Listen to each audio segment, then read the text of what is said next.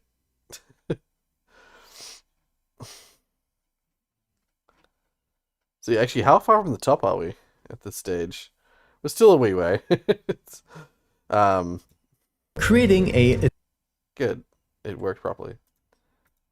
Creating a Deadpool anime. In my opinion, these two would work perfectly together, but somehow nobody has done this before. And now, with the Deadpool movie right around the corner, it's time to turn this idea into reality. I've recreated Spirited Away, Berserk, and even myself as an anime character before, and collected a ton of knowledge on how to create an anime in 3D over the past year. Now, it's time to put all this knowledge to the test and create an original anime based on Deadpool.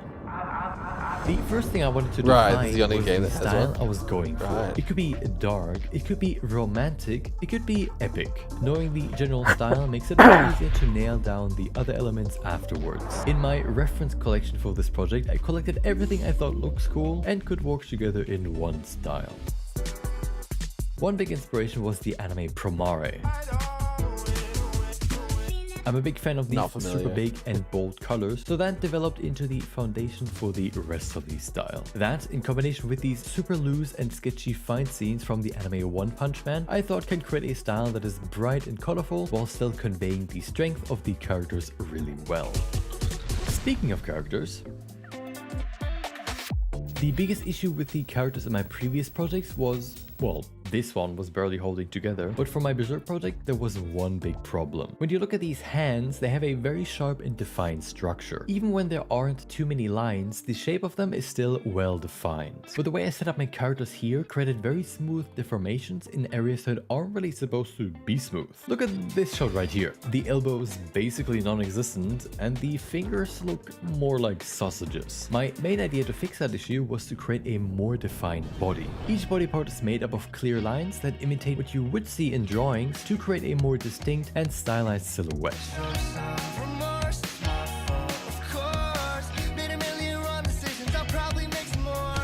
This won't just help with the overall shape, but also create sharper shadows, which was another issue I ran into last time.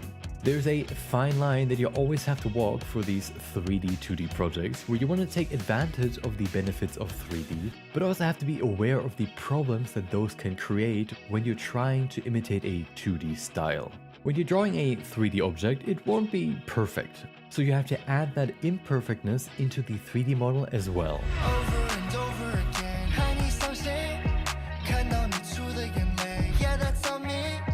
Like for this armor plating, for example. If you imagine what it would look like, then you would probably think of something like this. But when you have to draw this thing hundreds of times, you probably just ignore that it has thickness and just draw a simple shape like this. So for the 3D model, I basically did the same. Most of Deadpool's gear is paper thin to avoid the look of this perfectly drawn 3D object. His guns are actually probably the hardest part of his whole character, since they are basically just more detailed 3D cubes, so it'll be hard to add some imperfections into them once they're animated. I already simplified them a ton to follow the same theme of easy to draw, but I think I'll have to do even more to make them look 2D. But of course, the 3D model is just one part of the equation.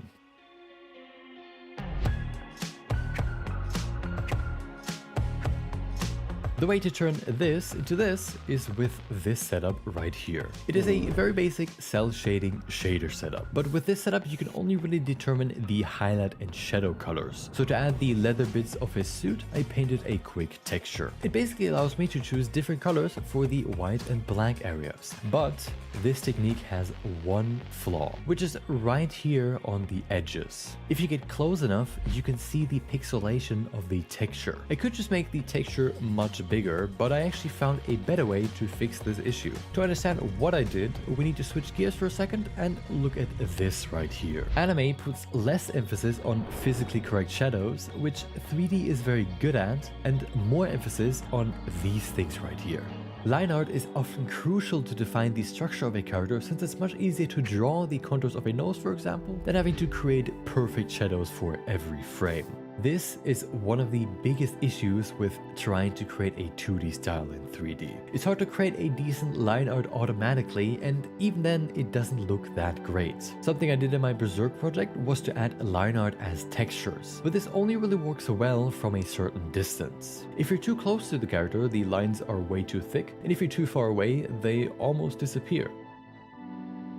I needed a technique that allows me to manually create these lines this is a complicated while also issue. changing thickness depending on the distance. And these individual lines of geometry are the solution. The way to add line art to your 3D characters is with this grease pencil line art modifier.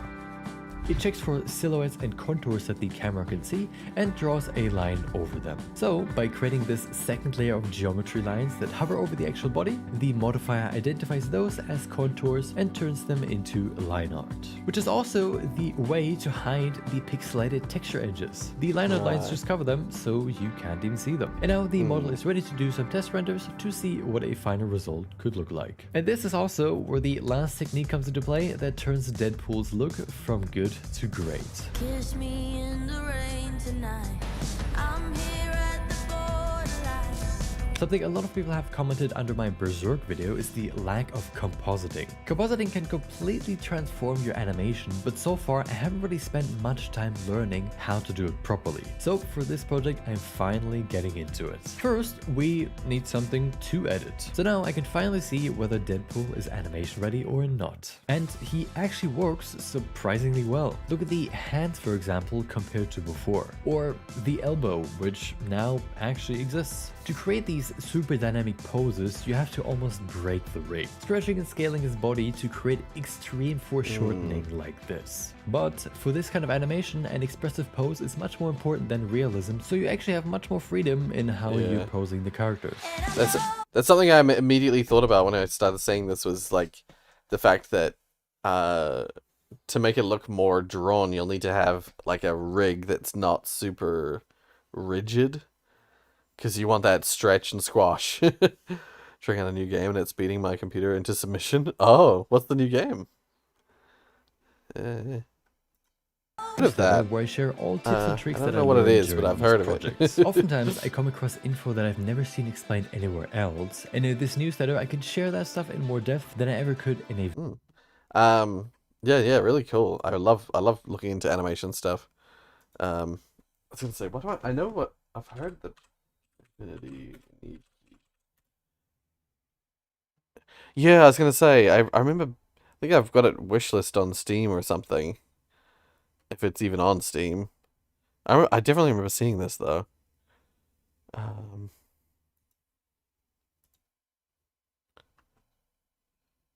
no, it's not even on Steam.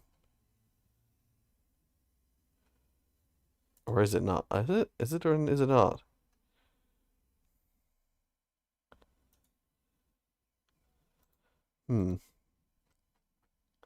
Open world 3D gacha game based on a series of fashion-based mobile games. Ah. I was gonna say, I swear I've seen that picture. The picture of the girl with the, like, little cat thing on the hill. No, it's not on their website. Sorry, it's not on Steam. Someone must have shown me this. Otherwise, why else would I have seen it?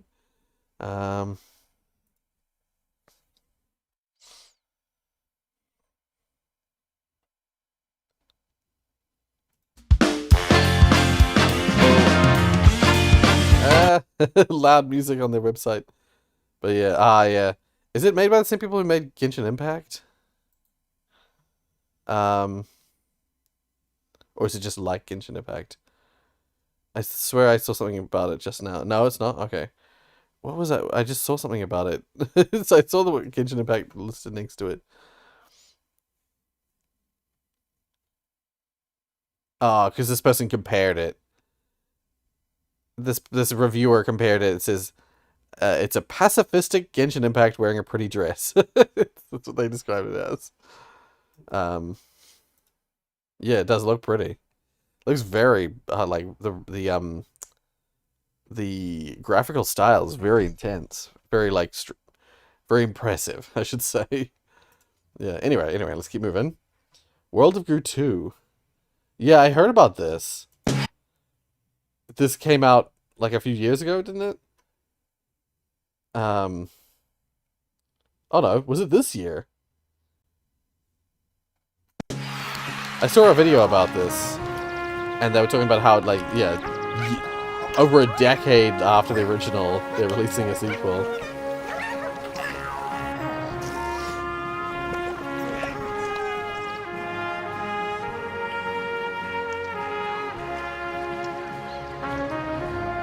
The way they were talking about it, I thought it must have been released, like, during COVID lockdown, but it looks like it came out this year. Yeah.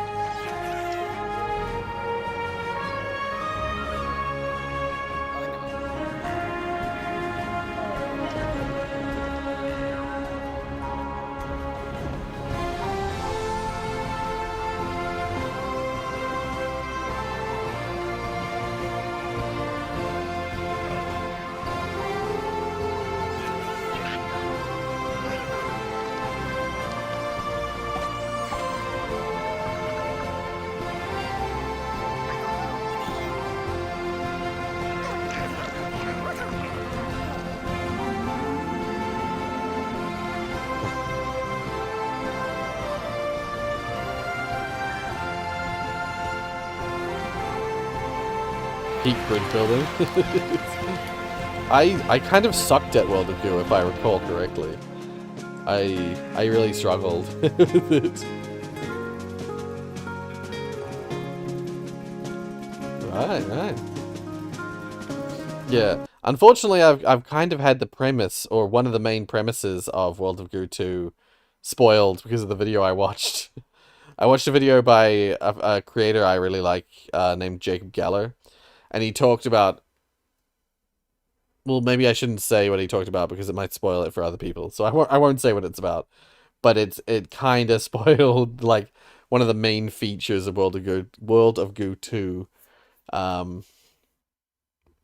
Yeah. It's a very interesting game. It's not just like the original where you just do puzzle stuff. There's way more to it.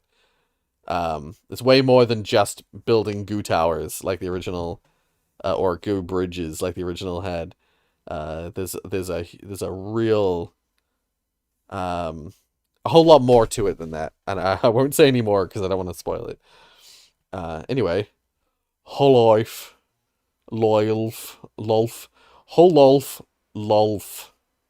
Tree Reel.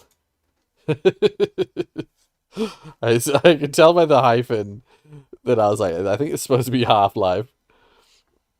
Lolf, Tree Reel. Okay, let's get...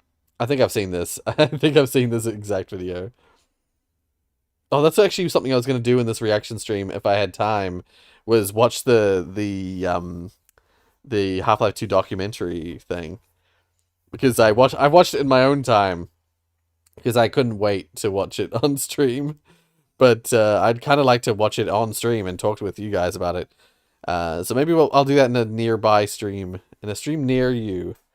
Okay, let's get two things straight before we get started. Number one, yes, someone screwed up. Not necessarily an actor, possibly an employee of the actor's agency, but somebody screwed up. Under no circumstances should any of the individuals involved in that's this the main leak gimmick be of the hounded original by game. anyone other than Valve Software. If you are thinking Zach of reporting the information had a in little this too video, much drink do when not go typing looking that for title. the person's name to then report. You can report on the information, knowing full well that this is an actor, but yeah, World of Goo 1 was just about building bridges or building towers to reach some goal. Usually there was like a funnel thing that was either sucking or like a deposit that you had to get your goo balls to, and then they'd like all get sucked into the funnel, and that would be your victory usually. Can I give you a spoiler for the documentary? I've already watched it.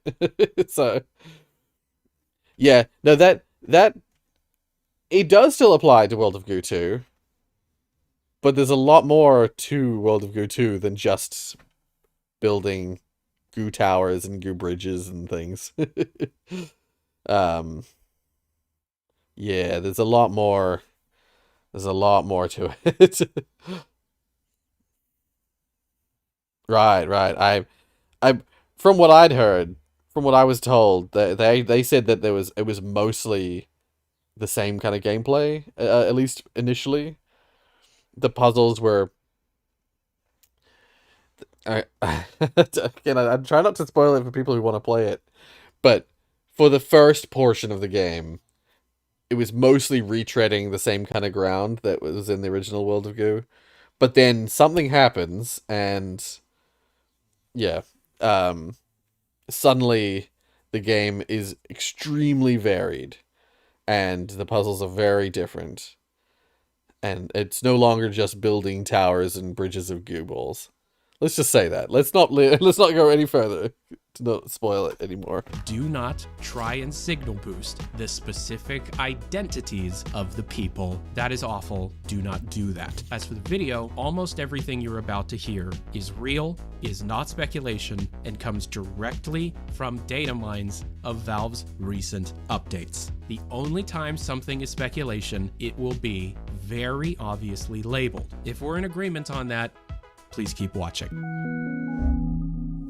Since even before Half-Life Alyx was released to the public, but after it was announced, Valve and the team behind Half-Life Alyx started pre-production on another single-player title. We found out the codename of that title in 2021, HLX. There were arguments at the time and in the few following years that HLX wasn't actually representative of a full-fledged game in development, but maybe could represent an engine feature or was just a file format for saves. But in the interim, I have been slowly and silently digging into this story. HLX is a confusing one. HLX seems to be a fully fledged non-VR Half-Life game, something that seems too good to be true, and something that I wanted to be very sure of before actually going live with any of this information. Valve has been actively developing many titles on Source 2, and because of that, finding information on what is going on internally is easy. For a while, a lot of these big new features were being attributed to Citadel, aka Neon Prime, aka Deadlock. Things like voxel-based destruction, voxel-based hair follicles, vehicle simulation, Zen creatures. We now know, due to having played Deadlock, Yeah. none of that had to do with Citadel, and all Yeah. references to Half-Life were eventually scraped out of what became Deadlock. But that didn't answer the question of what was the Half-Life Alyx team doing? What was Robin Walker's development team that was attempting to get out of the wilderness, as they told Jeff Keighley in 2020, nowadays? Because Half-Life Alyx was announced almost 5 years ago and fully released over 4. And as it turns out, that entire time has been spent developing the next major single-player title, codenamed HLX, and now, thanks to a screw-up by one of the voice actors on the project, we now know the internal codename that Valve uses to hide the real project name while casting voice actors is called Project White Sands. I'm not going to try and read into the idea of Project White Sands meaning anything in relation to the actual game. Valve has used different,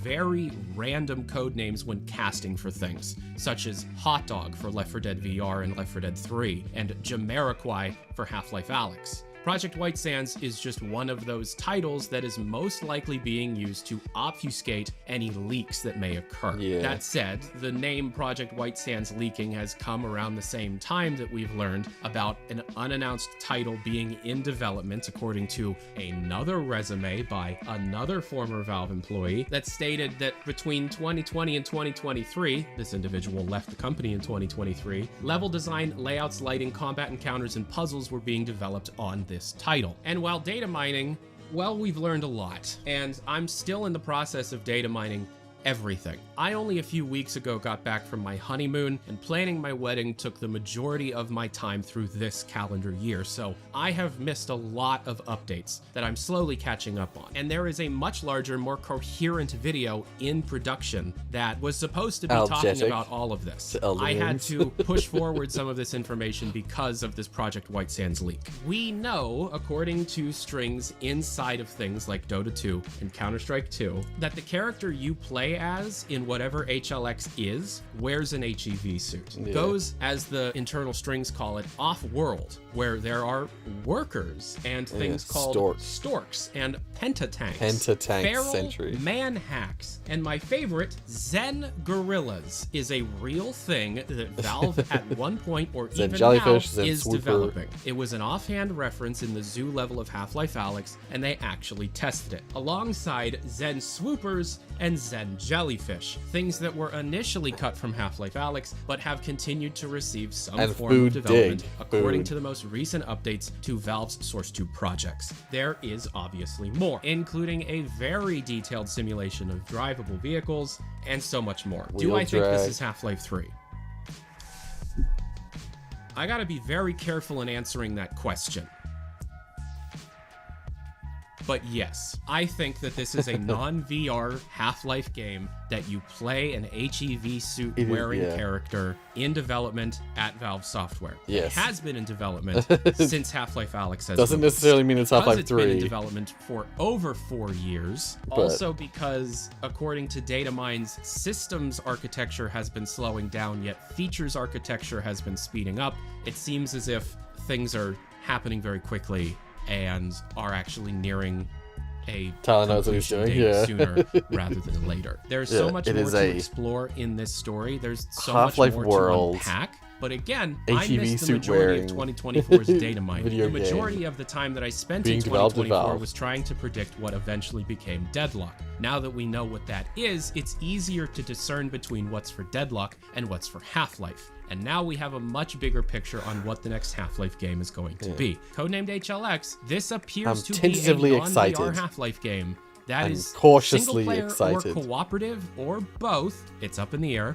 We don't know. And if I were to go out on a limb, this could very well be a Half-Life 3. There's a much bigger video in production right now. I think it's more that likely I to be a have been Half-Life working on than a for the last Half-Life 3, week. but- I have been doing almost nothing but data mining every You never know. update to every Source 2 project that Valve has put out in the last 12 months. This will continue to take me likely another 2 weeks of daily data mining, but if you're at all interested in this much larger project, much larger video. Anyway, let's move on.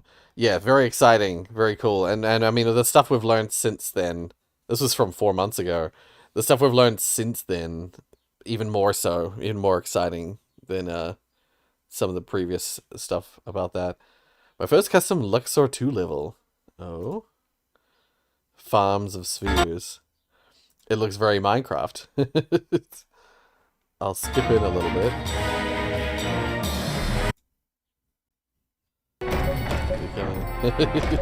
Hey, it's from the server!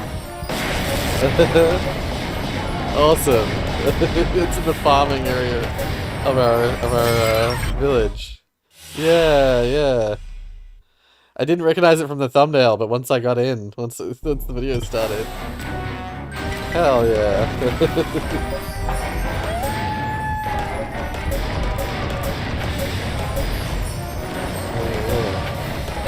Oh, good times. I really loved that server, the Cherry Blossom world we had.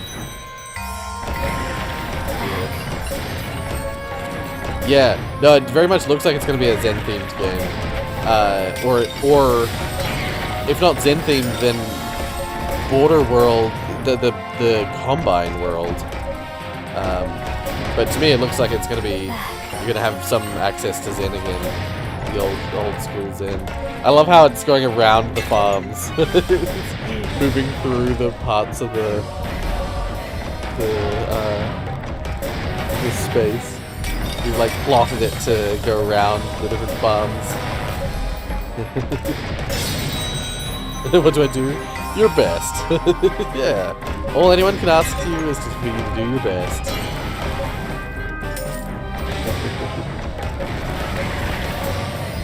You made custom ones way before this? Right. Yeah. So yeah, this was like an inspiration you had to make a Rorius server themed like soul level. Basically my brother's GF is coming over for the week of Christmas. Oh, I see.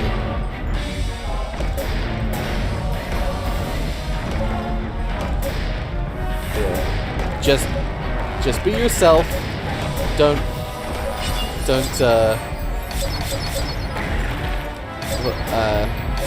Yeah. Don't make a big deal out of it. Sounds like it's just like, you know, family. Family's coming over. Act like it, like you would if you were just family.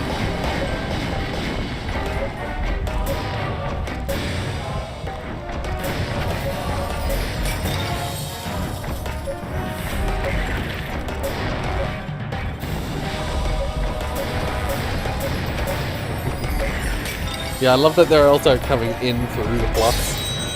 Sorry, not the plus, the arrow. The arrow to the other side of the mine. Yeah. Wait, 1 second, I'll skip ahead a bit to see if you win or lose. I'm assuming you win, because it's your level.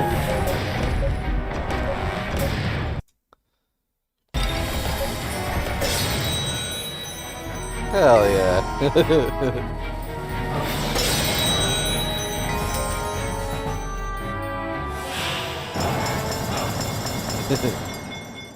Hell yeah.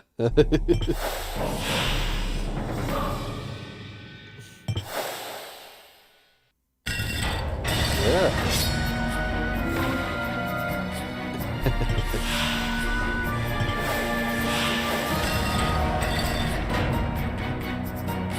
Yeah. Cool. Turns out the alpha TGA file that was saving didn't even support grayscale. Oh. It's a bit tricky when creating the background alpha. Right, yeah. Weird. My theory for HLX is that you're playing as one of the few survivors on Zen. Right, maybe. It mentions off-world. And I mean, that could just be referring to Zen, but off-world is what they referred to the Combine world as being. So, yeah, I don't know. HLX, it could be one of many things. It could be the Half-Life 3. It could be the follow-on from HLX. Half-Life Alyx. It could be it could be a recreation of Blue Shift, but for you know, modern systems. I highly doubt that. But those different animals they mention, they referred to them as Zen gorilla, didn't they? Zen gorilla. Yeah, so that implies that it's some kind of Zen creature. Yeah, I don't know. I have no idea. I honestly have very little to speculate on, because it could be anything. It could be so many different things, but it's definitely Half-Life related. That's all we know for sure. I had to copy over an existing alpha TGA file over to my map directly and save it there. Oh, right. The eagle sounds. Maybe the actual hiding areas wasn't too bad. Saving it was the actual issue. Right. Yeah. We don't even know what would come out. Yeah, that's the thing. Is like, who knows what it turns out to be? And the thing is like, we know from Valve, sometimes a couple years out from development, the game could be something so very different from what we end up getting. So I know that's why they don't like talking about their games anymore. It's because their games go through so much change during development that if they start telling you things years in advance, sometimes those things don't come to be. So some people get disappointed, and there's allegations of false advertising and stuff, and so they just don't like to do it.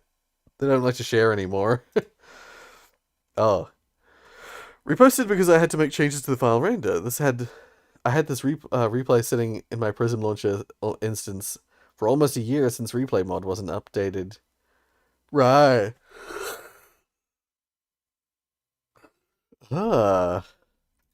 Okay. Let's have a look. For all we know, our speculations could be entirely wrong. Exactly. I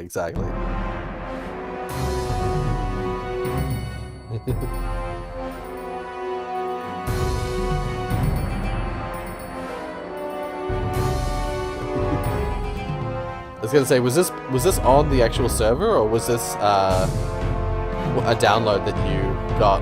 One of the downloads I uploaded so you can continue it yourself.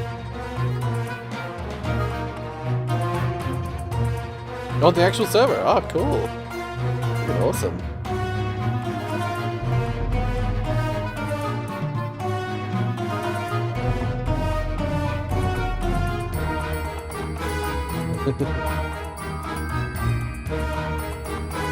Yeah, dynamic camera path test.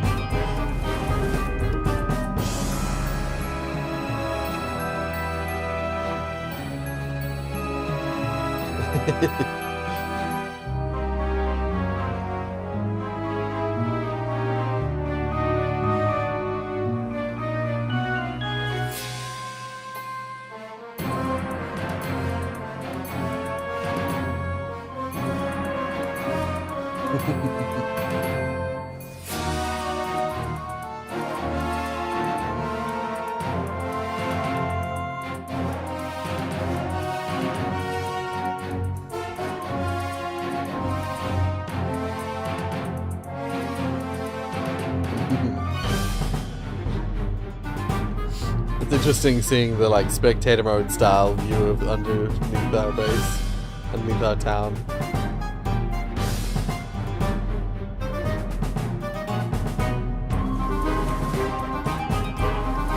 Right, be more optimized if it was downloaded. Yeah, fair enough.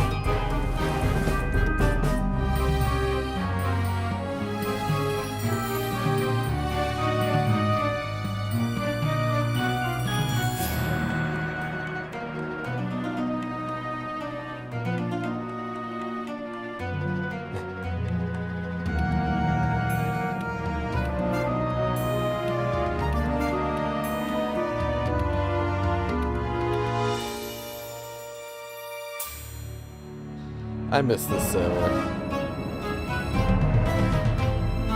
Oh, interesting. Yeah, this is actually one of the older versions of the server too. Yeah, so when you said that you'd had it for like a year, that makes a whole lot of sense because this is actually not the final version of the... Like the villager hall got a lot more added to it if I recall correctly, and the entrance didn't have the stairs to it. I think that's an older version. This rendered replay didn't have audio, so that's why there's... Oh, I see. Yeah. Oh, that's neat. That's like a snapshot of one of the versions of the server. Oh, that's super cool. Yeah. All right. How we survived the end of the world. How much time do we have left? We have about 10 minutes left. Oh, 15 minutes, according to my... That's weird. It says something... Oh, because I started the stream. Of course. I was like, why is the time wrong on my OBS? It's because I started streaming before the stream started, of course. To test that it was working. How we survived the end of the world. Oh, 23:44. 23:44. I remember to check this time. For a timestamp. 23:44. Let's just start there.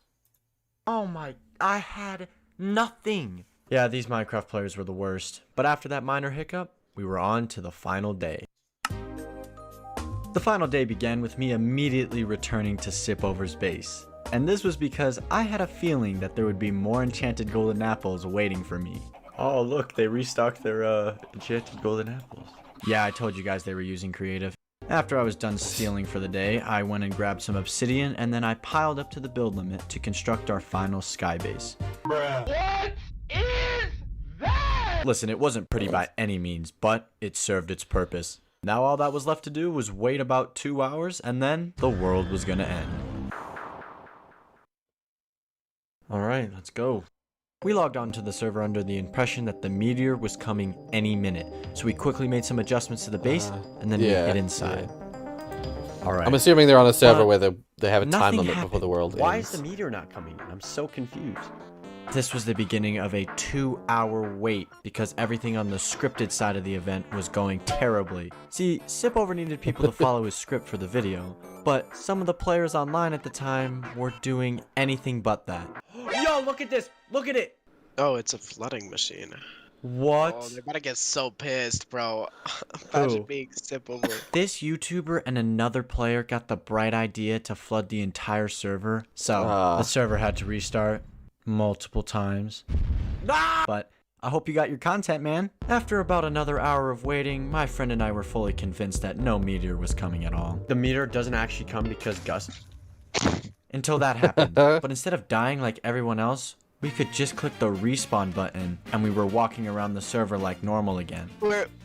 What the fuck? What? I'm still alive. My friend and I initially thought we were lagging, but after about 30 seconds, the game was operating smoothly and normally again. At that moment, we were stunned. Bro, how did we survive? And that's how we got here, to the bottom of this crater. We had survived the end of the world in the most scuffed way possible. That's good But saying, our what glory the was heck? very short-lived, as when we went back to our base, an admin ended up killing both of us because Sipover and his friends were supposed to be the only players that survived this. And two idiots like me and my friend surviving the meteor didn't really fit the script.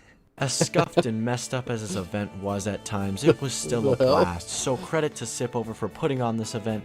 And also, I'm sorry for stealing your notch apples, Sipover. I swear I'm not a bad person. I just needed them really bad. Dear. Right. It's just like basically glitched their way through the end of the game. They're like what's supposed to be the end of the server. Dear. What's this? I can't believe they've done this. Oh god. After seeing this, how long do y'all think gonna take to do a full AI film of that sentence? Cheesy ad for something. There was some ad that was made for like, was it Cadbury? Where they made it entirely with before we do any more of this.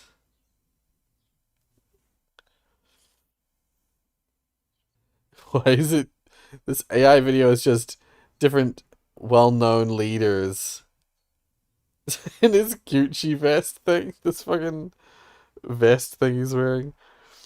Yeah, it's just a bunch of leaders getting arrested for doing weird stuff in places. Oh, was it a Coke ad? Maybe it was Coke rather than Cadbury. Okay, halt right there. All right, what's this?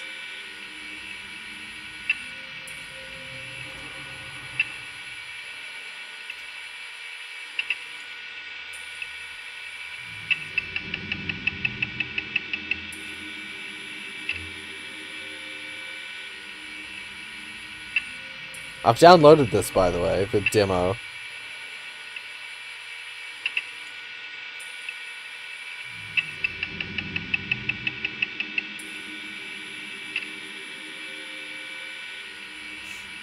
I'm assuming there's something hidden in here, like these beeps, these like noises.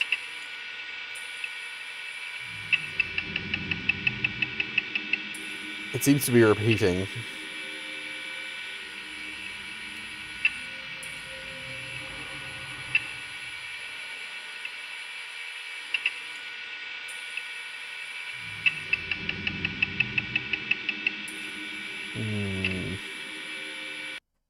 Suspicion. But yeah. Interesting. Please stand by. Yeah. Anyway, attempting to speed raid a bastion for the first time and failing miserably. I feel like I might have seen this on the Discord. But let's have a look. I think I saw a part of it.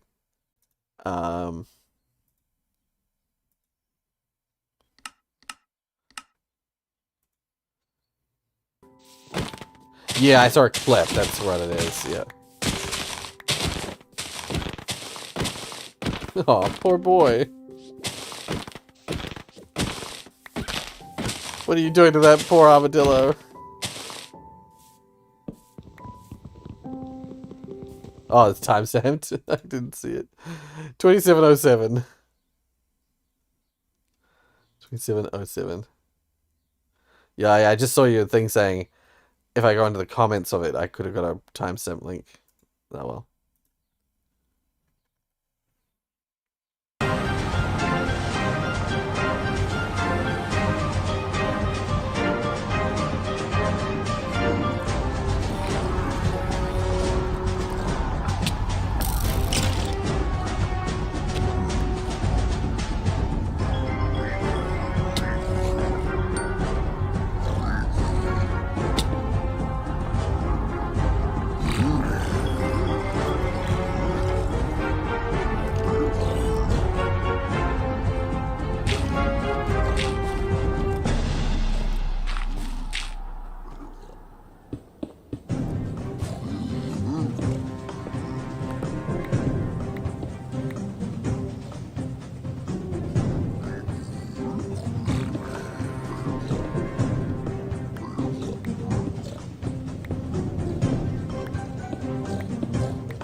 This music.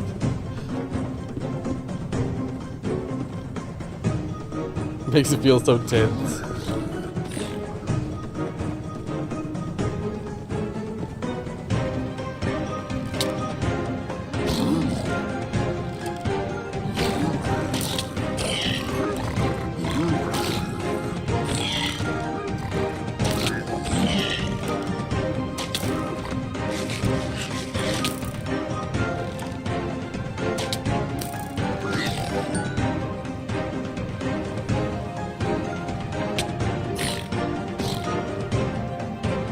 I'm noticing the replay mod does that sometimes, where they just, your character like spazzes out for a bit.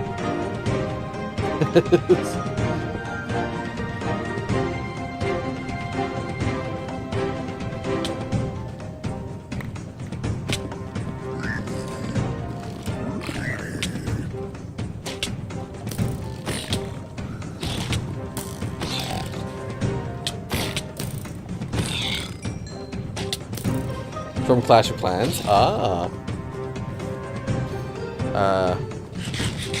Oh, it's a bug with not enough animations. Ah, okay, yep.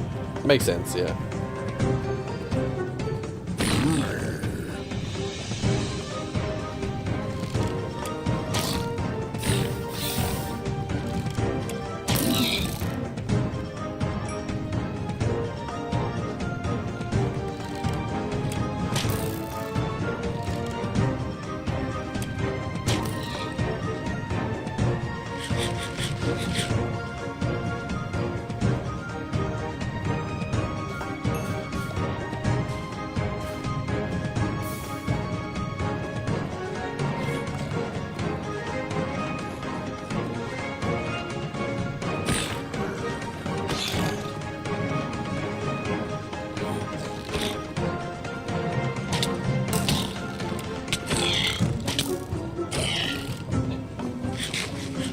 The arms going.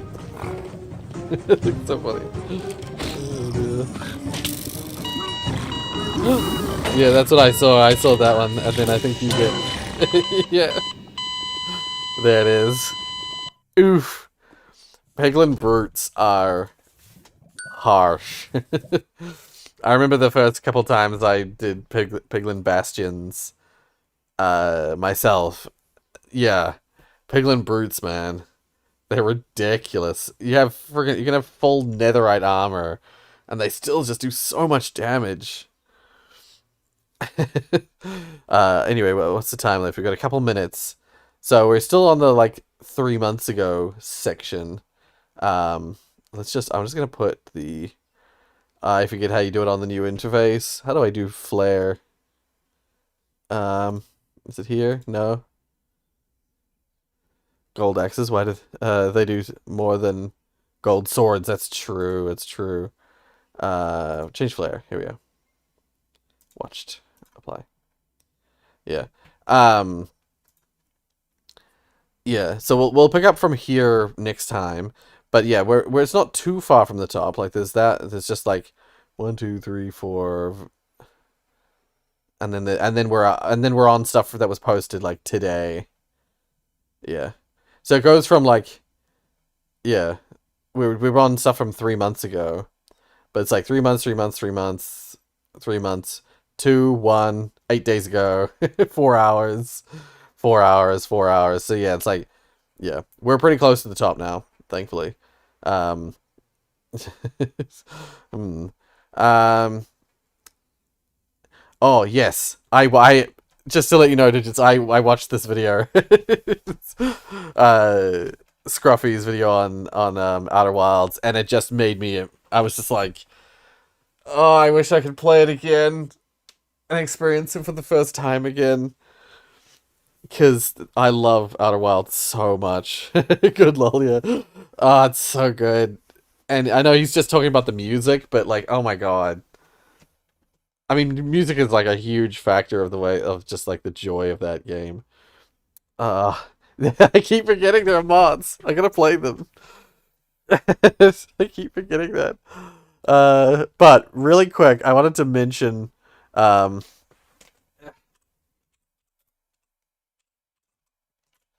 wanted to just point out the thing I was talking about earlier in the stream is this guy Rob Words. If you like language stuff, Rob Words is a really good channel for that.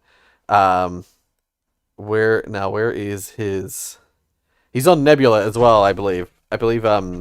Rob Words is one of the Nebula creators, so if you have Nebula, you can watch his stuff there too. Where is it? To German. No. Yeah, this is the one about Tokipona. Wait, who the hell is it? The Great Vowel Shift.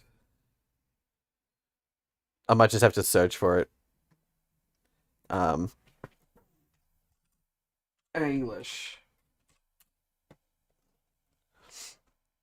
Yeah. I think this must be it. Let's see if I can do this. This is English, but not as you know it. What if Shakespeare had written, "To be or not to be, that is the ask thing"? What if Luke Skywalker had been told to wield the might, Luke? How outlandish would our world be if English hadn't taken on the many words it has from other tongues? No words from Latin, French, or Greek. In this short film, let's find out. Yeah. Hear all about Anglish. That's English stripped of overseas borrowings, and which I'm speaking right now.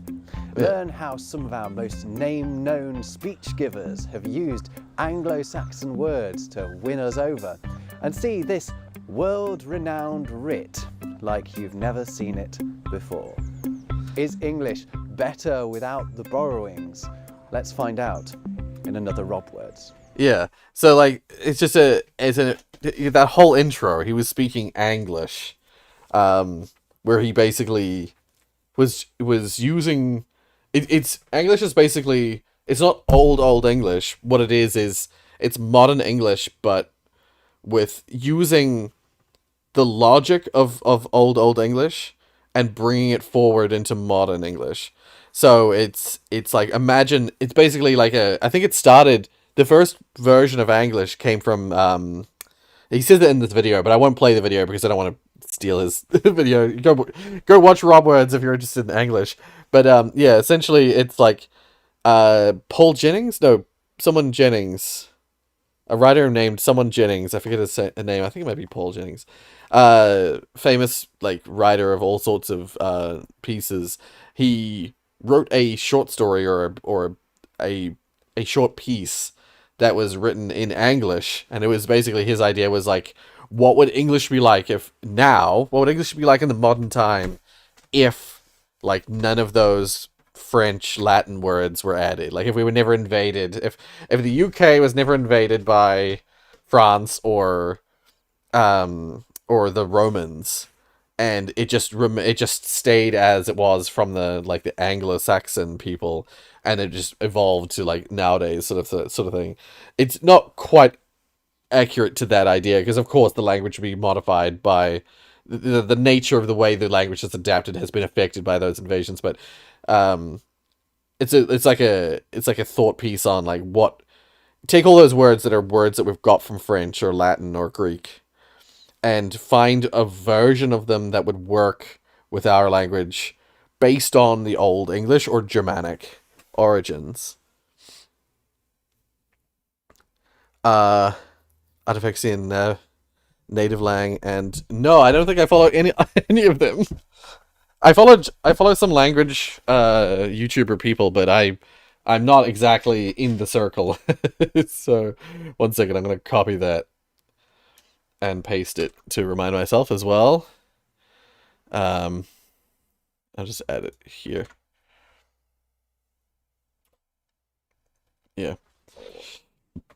I might have misspelled the last one. Oh, right. That's right. I'm sure I'll be able to figure it out.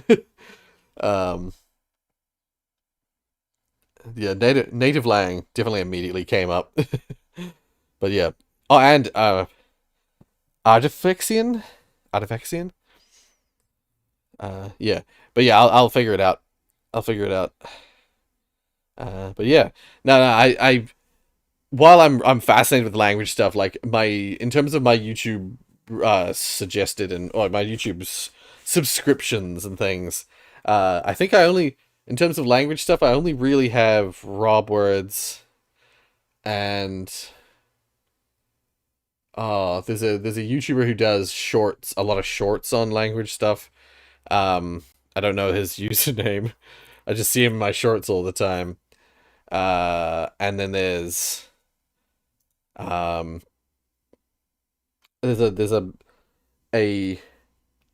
English language teacher woman who does stuff on language, but also does stuff on like education and Nerd Boy. No, I'm not familiar with Nerd Boy. Well, unless that is them, and I just don't know them by name. Nerd Boy. Problem with YouTube is it's such a big place.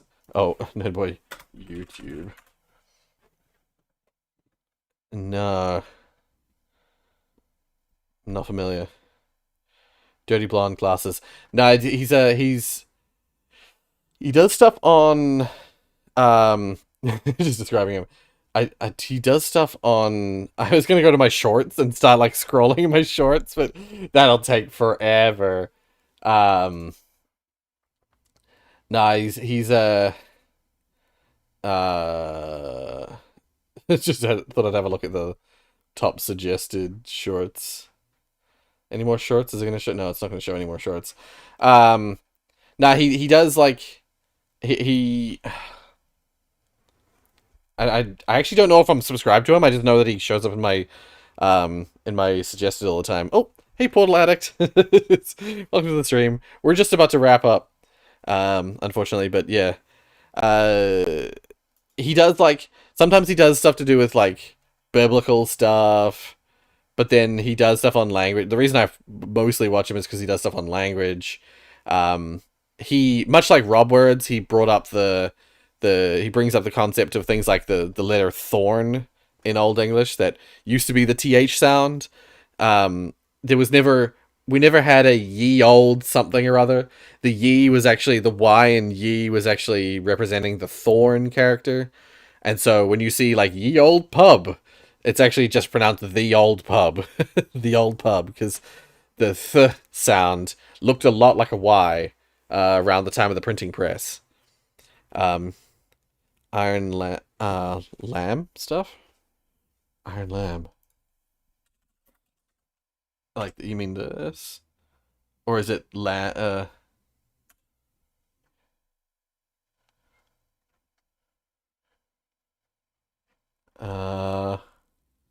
Iron Land. I was gonna say Iron Lamb. Yes, this guy. Yeah. If you don't like the country you live in, you can join the I'm not actually subscribed. Oh, is this his channel? Yeah. But yeah, he does like stuff on languages quite often. I see a lot of his stuff on language.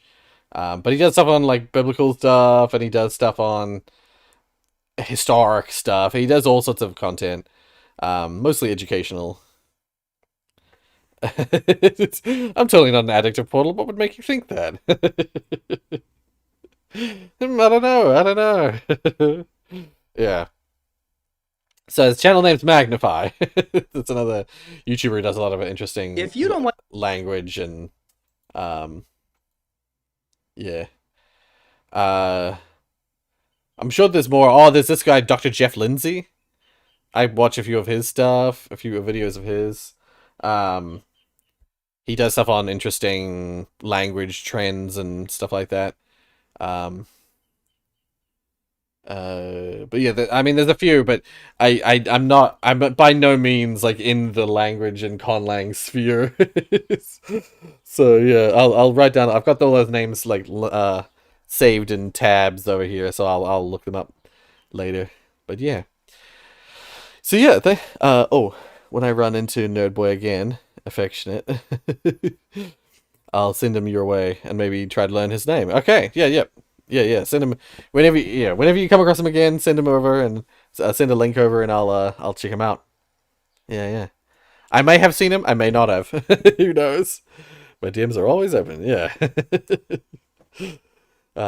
Portal addict. More like Portal addict. Wait, what? But yeah. Anyway, thank you guys so much for joining me. I appreciate you coming and joining me on the stream. We'll do some more Reddit stuff probably in the very near future, because I'll probably want to just have a chill stream after the end of the school year. But then and we'll try and catch up. Even though there's not that much left, but I do rant a lot, so it takes me a while to get through the videos. We'll have another one before the end of the year. Have another one of these before the end of the year. Portal Unity 2 when? Portal Unity 2 got deep into the planning stage. But I just moved on to other projects. I moved on to making games instead of making mods. So maybe one day I'll make the Portal 2 thing that I was planning, or the Portal Unity 2 thing I was planning to make. But it probably won't be directly affiliated for obvious reasons, unless I can get Valve's permission. Yeah, thank you. I shall have good eats, and I hope everyone else has a good day as well. Yeah, reaction streams are good to chill, like way to chill out and watch some cool stuff, and yeah. So I'll probably do another one of these sooner rather than later. But yeah, thank you guys so much for joining me. I'll catch you next time. I'll be streaming next weekend as well, because it'll be the end of school. I'll be excited. I'll probably play some Elden Ring because I really want to finish the DLC. I got tired of waiting for myself to finish the DLC, so I have spoiled some of the latter end of the DLC. But I want to get through that before too long. And then I'm excited I want to play through the Half-Life 2 the documentary commentary.